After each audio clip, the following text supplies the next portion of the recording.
Hey everybody, welcome back to Critical Role Recap. This week is episode 7. So, this week's episode, or I guess last week, whatever, this episode started with a new intro for their show, and it looked amazing. Some nice singing from the whole cast, some good visuals. It's top-notch quality, as Critical Role is known for. So, this episode begins after the last episode of Dorian meeting his brother for the first time in a while. But this episode starts off with a flying acrobatic thing. There's sadly no flying otters, but it seems like a pretty impressive acrobatic show. But it is cut short when one of the acrobats falls and injures themselves, and their leader comes out and tells everybody that the show is over.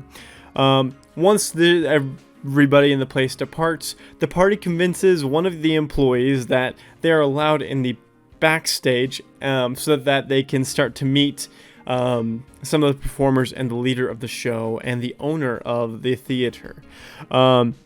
Fresh cut grass is able to heal that performer, and they're very grateful for that, which I think helps get them further into this plot here, because they're able to explore and gain the trust of these performers.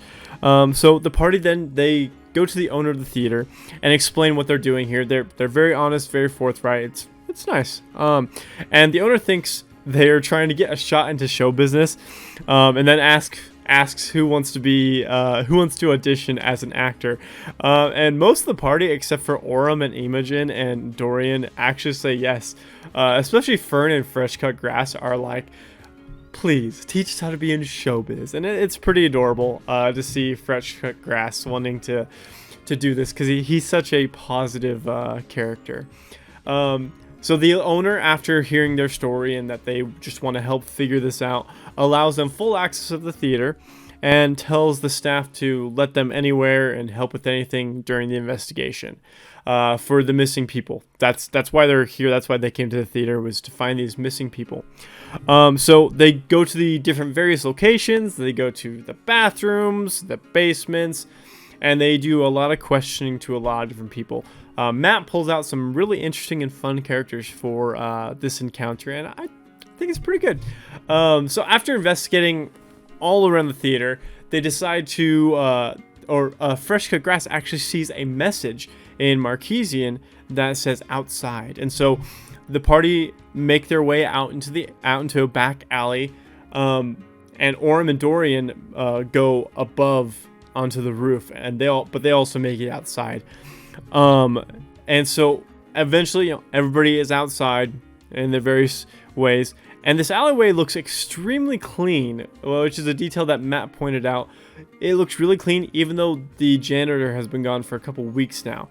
And so they look around and investigate, and then they find a crack in a wall, and within that wall is an eye looking back at them. But that's when they go to break.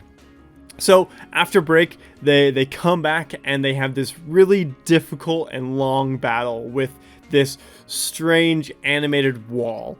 There's a theme going on with these animated inanimate objects, and I'm sure it's getting deeper. So the battle, this hard-fought battle, ends with Dorian casting a chromatic orb, and that spell is an attack roll, and he rolled a natural 20, dealing like 32 damage, and so he was able to just take it out in one hit. They explain it super well. And after this battle, some guards come by and check it out to see what's going on, and the owner of the theater finds out what happens, and in the corpse of this animated wall fleshy thing, they're able to find some of the material and some of the stuff from the people that died, and so they figured this is where the people went. Which I like that this party seems to be accomplishing a lot just in the short amount of time that they've been playing, especially for the amount of time they've been playing this campaign. I think it's pretty cool. So the owner gives them some money, and then they convince him to give them season passes to the box seats in the theater, and it's just pretty fun. So they decide to go out the back way and leave and kind of check to make sure everything's okay, make sure the thing is actually dead. Fern, the kleptomaniac that she is, steals some teeth from it, and they get some weapons that were stabbed into it.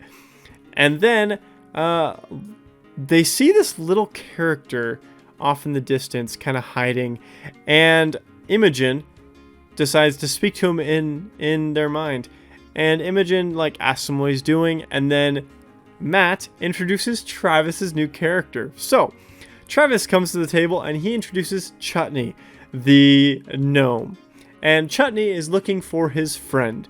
And that's where the session ends. So we do learn that Chutney is a rogue. And he's a wood carver rogue. He's actually based off of one of Travis's one-shot characters from a Christmas one-shot. So he's like a gnome wood carver, and from the art you can see that he has a chisel, which he's probably going to use his wood carving tools as his like killing and assassin tools, which I think is a pretty interesting concept, something that I haven't really thought of before. But you know, the Critical Role cast is pretty good at coming up with interesting concepts for their characters. I'm really glad that Travis is back in the game. We've really been missing him and his humor and all the things that he does. But I like this episode. I thought it was pretty good. It's really fun to see Dorian roll a bunch of natural 20s and succeed, because he has struggled to succeed a lot of times in these episodes. But anyway, thank you so much for watching. I will see you guys in the next episode, and yep, have a great day.